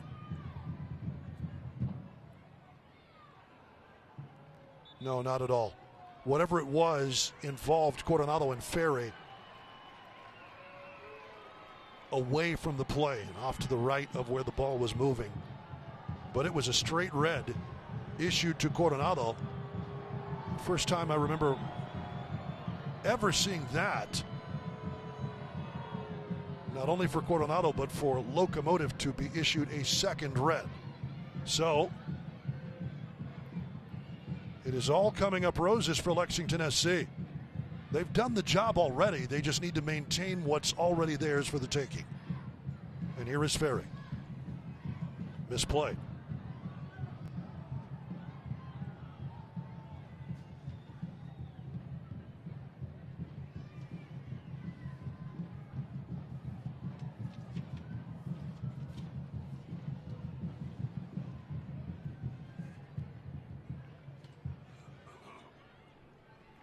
An absolutely disastrous night in El Paso for Locomotive FC. There's no other way to put it. Locomotive players left on the pitch trying to do what they can, but here's Zenge. Malloy feeds it ahead, and it's slotted in for number 3. Easy as you please for Nick Firmino. Pardon me.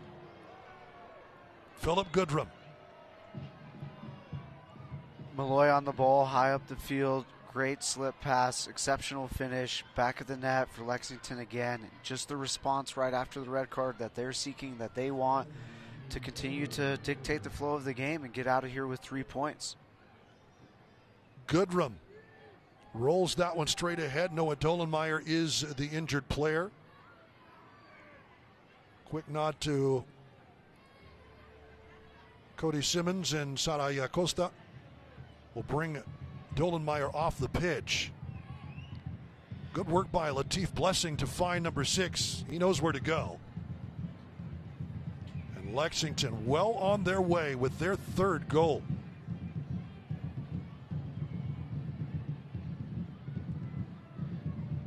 Wednesday night, we talked about El Paso Locomotive needing that clean sheet and building their confidence from there, and it's going to continue to remain one of their objectives. And before that, you know, you have to understand that earning this reputation of being a team that gets red cards, you know, they got to be really savvy about what they're doing on and off the ball and in the vision, out of the vision of the referees, because they're going to be targeted for that from here on out.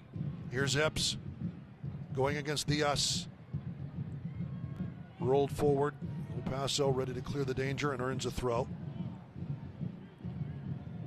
Locomotive with its 4th and 5th red cards of the USL Championship season here tonight. And I think it's time for a little bit of game management and start thinking about what's going to occur in their next game, and maybe we'll see Kenny Hoban and potentially Memo Diaz exit the game at his right back position, which is not his natural position.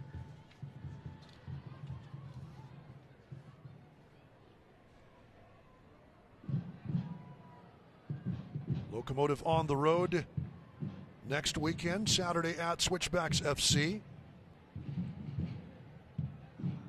And then a trip to Detroit 4 nights later on Wednesday to take on Detroit City before coming back home in 2 weekends to take on Rising FC.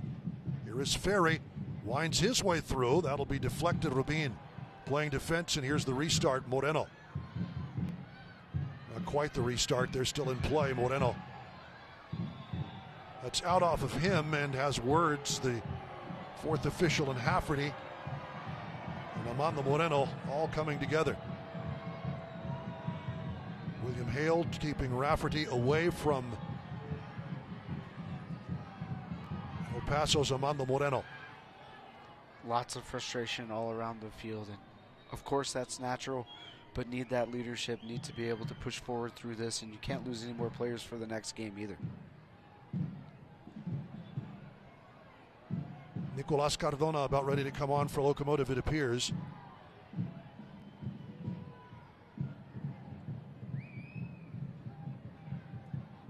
The restart, and as you would expect,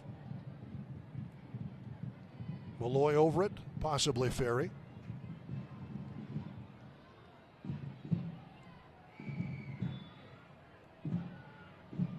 Aaron Malloy.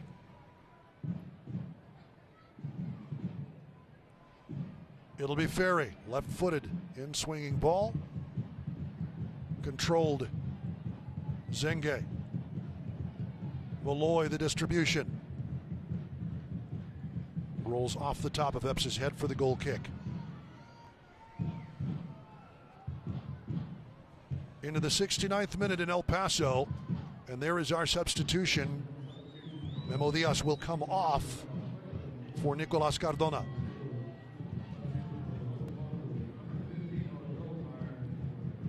Dolenmeyer.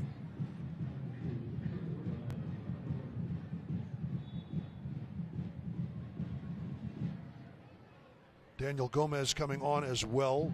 Dolenmeyer back onto the pitch.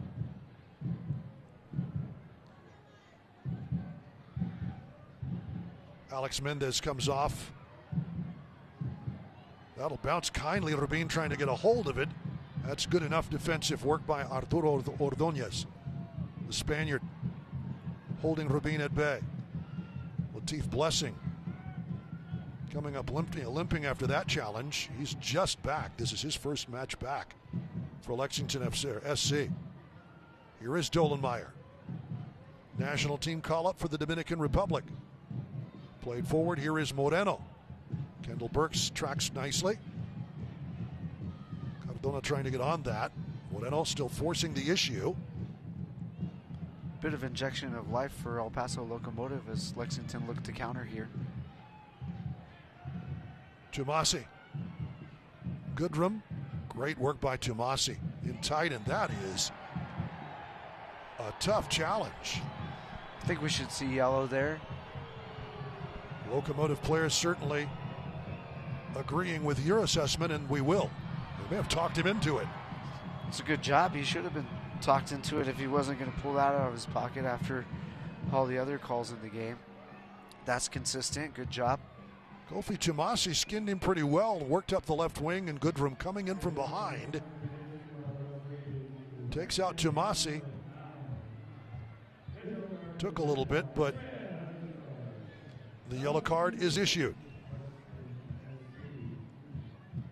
Alfredo Midense coming on for Marcus Epps.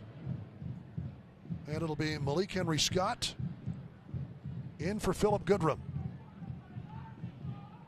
For Lexington SC, 3-0 here in the 71st minute. It is all Sporting Lex.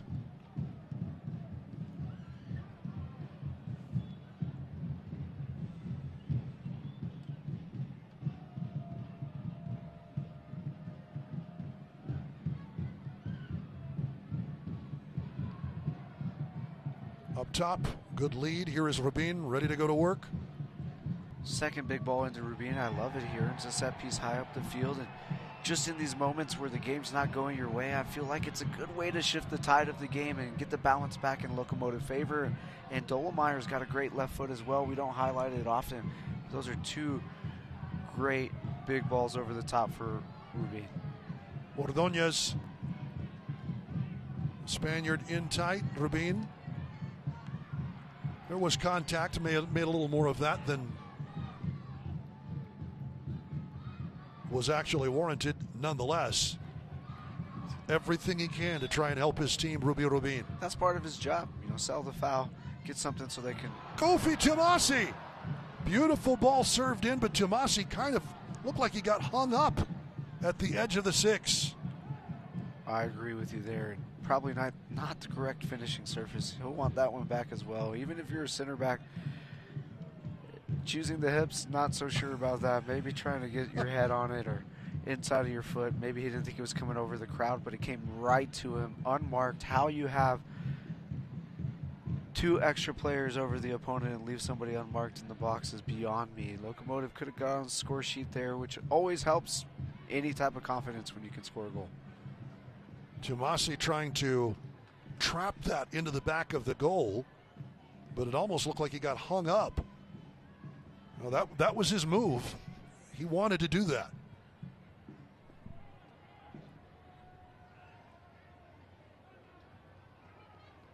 Good takedown here from the back. Eric Calvillo working on Firmino. Again, another big ball, and the Locomotive have it high up the field. Calvillo trying to settle. Takes it backward and runs into trouble. Nothing comes of that. Here's Firmino. Give the ball to Rubin in that scenario. Now Lexington's entering your box. Numbers up. Back. Played and off the bar. Right back for Midense. His first touch of the night. I can see that. Rattles the woodwork. Still shaking. You can almost spot the vibration without binoculars. Midense. It was there. And a beautiful pass back, but off the crossbar. And it stays 3-0. Calvillo.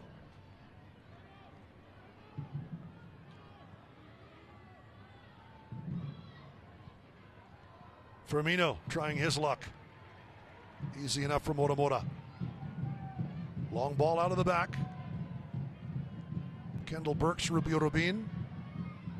Out for a Locomotive throw.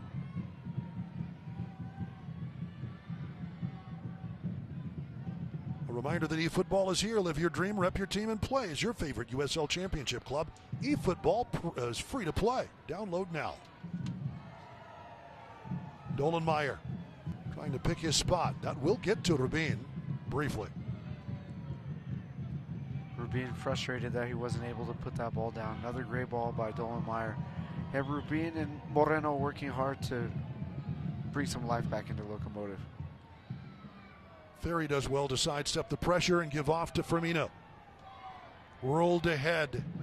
Flag stays down. Another off-the-ball foul. Got an off-the-ball foul indeed. That's well behind the play. Midense was off to the races, but foul on behind, and it'll be a Locomotive restart from the middle circle. El Paso about ready to make another substitution. And it will be Tony Alfaro in for Kofi Tomasi. Tomasi's run the race tonight and done a pretty good job. But the veteran Tony Alfaro coming in.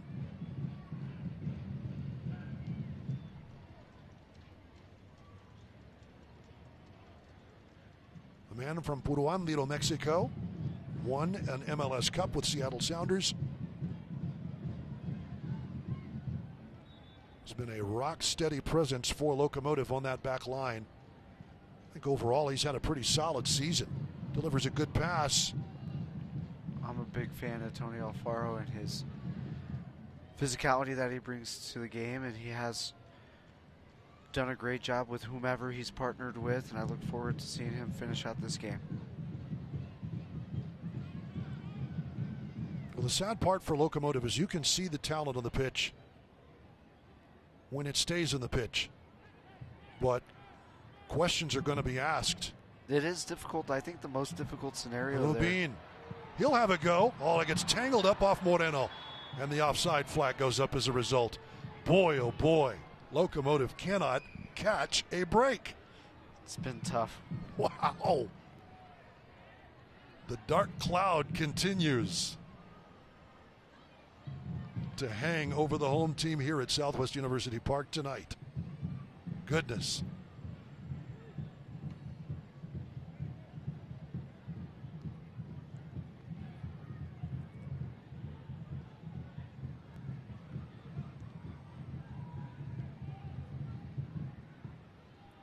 Mirense.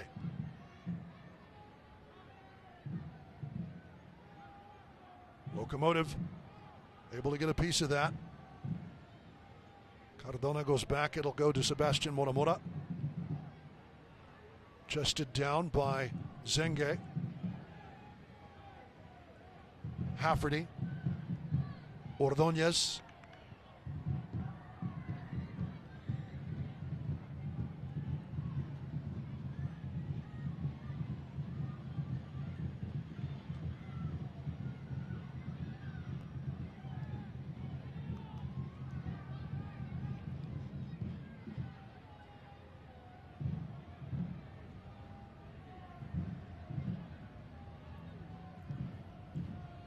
Sprayed across, Blessing. Malloy. Mirense. Malloy ahead. Sidestepping up top, trying to turn and make a play. They'll get it to Malloy. Malloy on the right side, chips it back in, straight to a waiting Sebastian Moramora. Quickly on the restart. Lexington can afford to keep two back to keep track of number 14. Ferry steers it out of trouble. That's rolled ahead nicely for Henry Scott. Malik Henry Scott.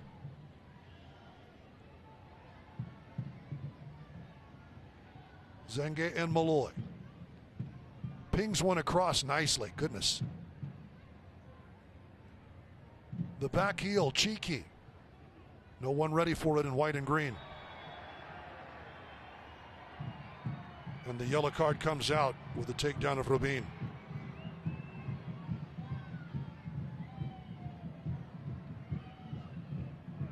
Malloy, just such a commanding presence. Demands the ball, doesn't ask for it, wants it all the time. Pings a ball across the field, just involved in every attack, involved in every off-the-ball possession as well. Great night for him. Tarek Scott coming on to replace Latif Blessing. Ordóñez whistled for the yellow. Here in the 79th minute, as we have crested 80 in El Paso. Locomotive looking for something. At this point, anything. The USL Championship and League One are on CBS Sports and ESPN platforms all season long. Catch live match and expert analysis every day on the CBS Sports Golazo Network and ESPN Plus. Go to USLChampionship.com for the complete USL TV listings. Nice driving ball out of the back from Sebastian Moramora.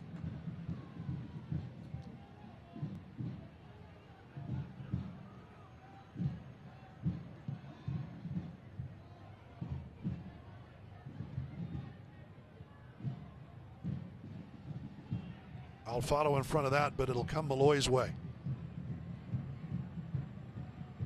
The Irishman gets the feedback, rolling it forward. I don't know quite to whom. Still a scramble. Good job for Mino, and off to the left. Milense, out it comes and ruled home to make it 4. Too simple, and Henry Scott with his first touch of the ball just about. I agree with you. A lot of these goals tonight have just been really easy for Lexington. They're not doing anything special to score. I think the most unique part of that was Malloy driving and resisting the temptation to go wide, gives it away. Second run of play, they're able to get the ball wide. Hard cutback ball across the face of the goal. Difficult for center backs and Mora. And it goes in the back of the net. Great job tonight by Lexington to take advantage of the red cards and continue to put the pressure on El Paso Locomotive. It's the second time this season Locomotive has given up 4 goals after suffering a red card. FC Tulsa was the other.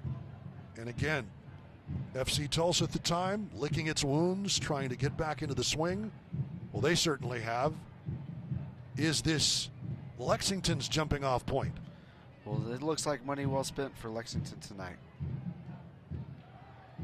Good bounce here for Mino. Back in the run. Ferry. To Malloy. He's got space. He's got time. There's a save and a nice cutout to clear the danger by Reese. Because Scott was lurking and about ready to push it in for his second. About ready to be another easy goal for him as well. Fortunately, went to ground and was able to block that. Zenge. Firmino. Touched home, and that is good feet by Cardona. Cardona called up to the Puerto Rican national team, just too tall for Amando Moreno. Even the goalkeeper gives the ball to Malloy straight away. And why not? I mean, he's got plenty of time to slow the game down and give the 6th the ball.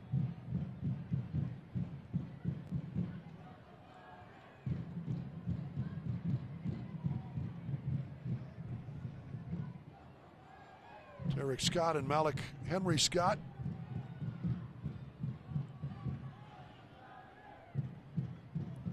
Mirense. Ordonez. And Malloy. All Lexington Sporting Club tonight.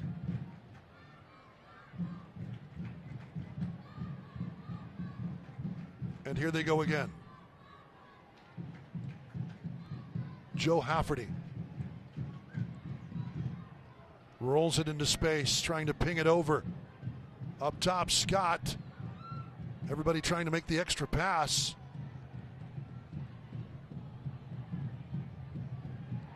Cleared the danger, but only briefly. Firmino tries to lob it up and over the net. That is fortunate for El Paso. Firmino tries a little sombrero to spring Ferry. Couldn't make the connection. Great move. Lots of creativity there. And that would not have been like the other goals. That would have been very well earned for Lexington on that one.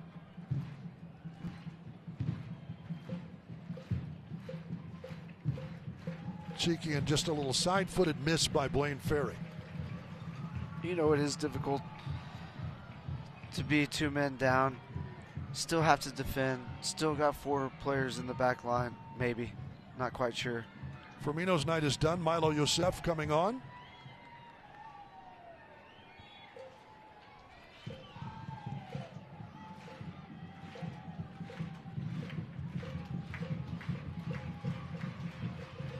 Moreno trying to leave it off for Calvillo. That's more good work, Locomotive defensively by Cardona to thwart the counter. Zenge has been a solid presence. Scott. Alfaro holding him at bay, and it will roll out for a goal kick.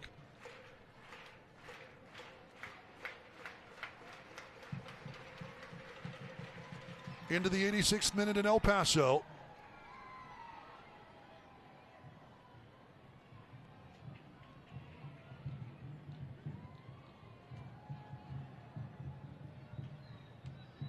Locomotive being handed not one but two red cards. Calvillo double teamed nicely. Lexington can afford the escorts. They'll give up the corner.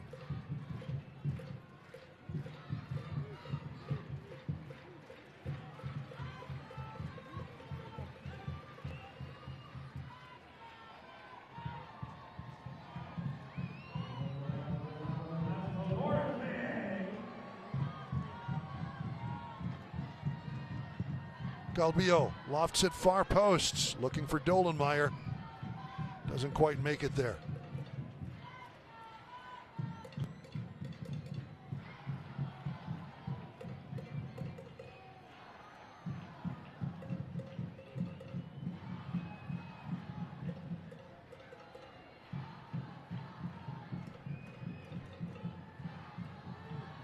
Well, double congratulations for Lexington Sporting Club. Lexington SC won the Super League final in come-from-behind fashion, beating the Carolina Ascent 3-1. Here on the other side, Henry leaves it off. Locomotive finding some bounces defensively. So Lexington just has not been able to thread passes together.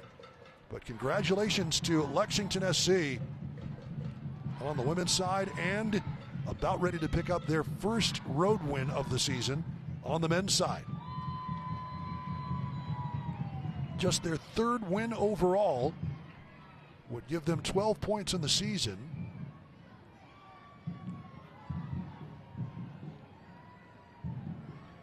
Gets them out of 11th spot, that is for sure. Live standings having them up to 9th going into the rest of the action.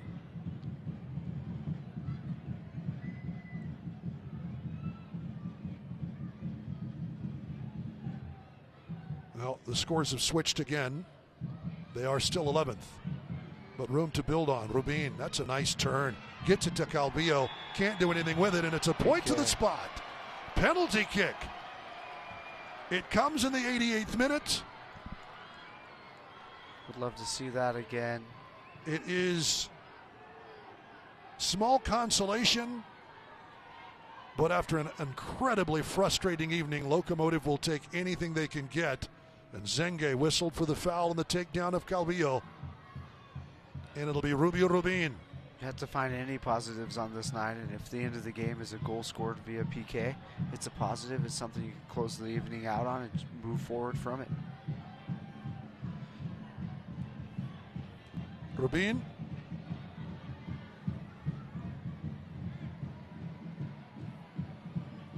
Came to El Paso from Charleston Battery. Decorated veteran, has been in MLS lineups, had an incredible 2021 with Real Salt Lake. 1-on-1. Let's see if there's there's some Semle. Anger behind this ball. Right? Looking for his 8th of the season from the spot. He'll take it here in the 89th. Rubin! Nicely done right down the gut. There was a little venom behind it. Great penalty kick. Can be nerve-wracking. There's nothing there to lose, and he takes it like a pro goal scorer. And he increases his goals on the season. And I mentioned it earlier, but goal differential, scoring goals, confidence, any positive you can take from the game, there it is. Let your goal scorers score.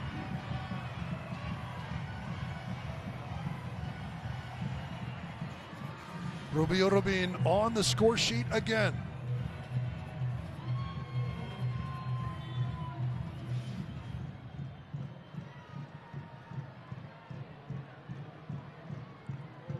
That'll put him in the lead in the chase for the Golden Boot. Corey Bennett of Colorado Springs Switchbacks with 7. He deserves it. He's a great all-around player. He's worked hard tonight against the odds. Happy for him to get on the score sheet. We'll see just how much MacBid stoppage time we will have. Been a couple of injuries and some subs. And a red card in the second half. Yep. Here's Malloy. Back to work goes Lexington. And Zenge will have a go. 2 minutes of MacBid stoppage time here at the end of this one. Rubio Robin with his league-leading 8th goal of the season.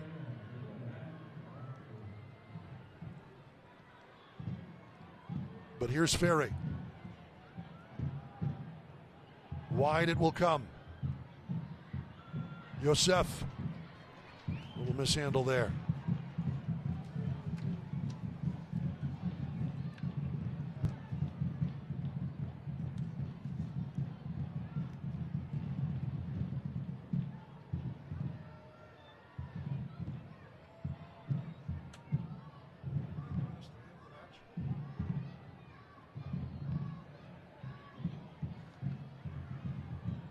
Into the second.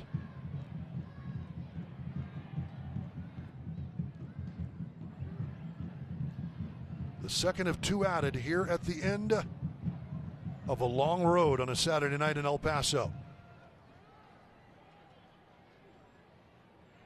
And you just think of all of the work Locomotive with 2.5 weeks of layoff before they even got onto the pitch Wednesday night in that 2-0 win versus AV Alta. And Junior Gonzalez making it a point of emphasis to run up and down as an attacking unit, as a defensive unit, to stay close. Here's Malloy. He's trying to curl one in. That'll go wide. And it all goes out the window. It does. Indeed it does. And it's your worst nightmare as a coach to have that happen. And you really feel a positive benefit to have that Wednesday game. And now you're not so sure if that was a positive related to how this game ended up playing out. Time to regroup and play at full strength for as long as you can. Can't believe that's something we have to speak about, but they really got to complete another full game with 11 players. Here's Malloy over the top. It's headed clear. Cardona. And that is the end of that. 4-1 Lexington SC. Rubio Robin, the lone bright spot from the spot, with his 8th goal of the season. But the frustrations continue for Locomotive FC, with not 1 but 2 red cards issued to players. Diego Abitia in the first half, Robert Coronado in the second half. Abitia shown red in the 29th minute, Coronado in the 62nd. That is 5 red cards in the USL Championship season, by far and away the most in the championship. We'll take a break and be back to wrap things up here from downtown El Paso after this. Your final score, El Paso Locomotive FC 1, Lexington SC 4. More after this. Mesa Trophies and Plaques is the place to go when you want to congratulate, recognize, or honor that special someone. Whether it's sports, office professionals, teachers, police, first responders, anyone who deserves a trophy, plaque, or special creation, Mesa Trophies and Plaques can get the job done. Mesa Trophies and Plaques, honoring and serving El Paso and the borderlands since 1978. Call 532-6466 or stop by 1515 Wyoming. Hi, my name is Dr. Carlos Omar Viesca. I am with Border Pain Institute, and today I would like to introduce you to radio frequency ablation, a procedure that can help with your neck, mid-back, lower back, and joint pain, including shoulder, knee, and hip. If you're experiencing any of these ailments, please come see us at Border Pain Institute. Our number, 915-857-4130.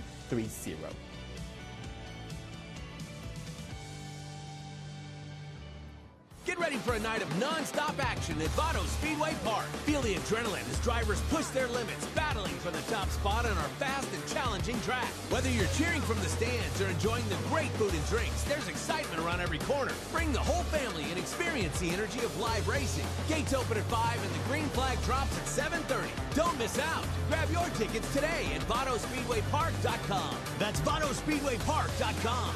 We'll race you here.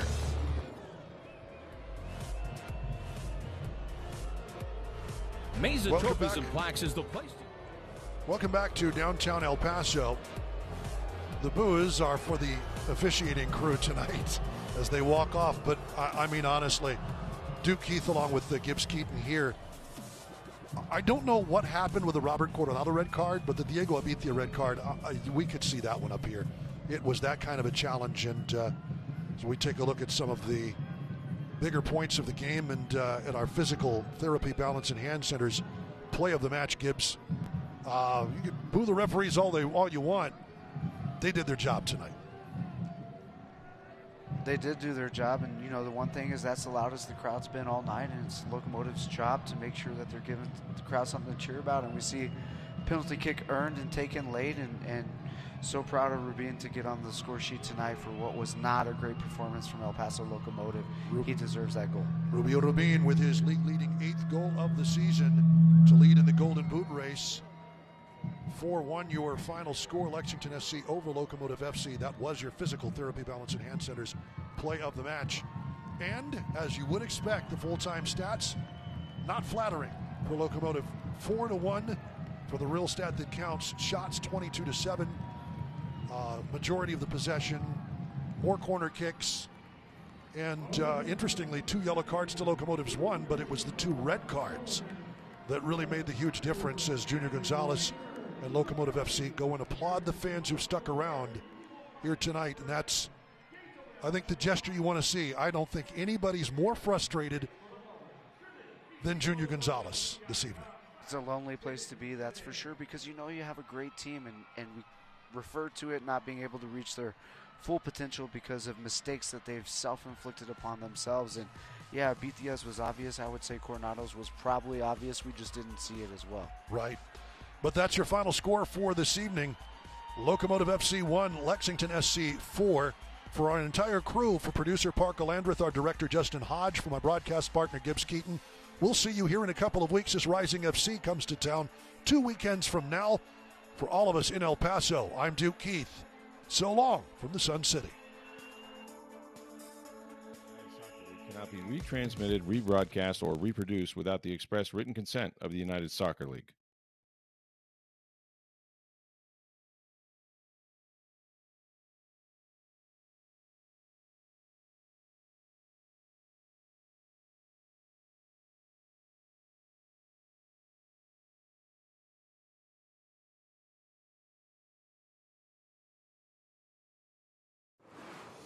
This copyrighted telecast of the United Soccer League cannot be retransmitted.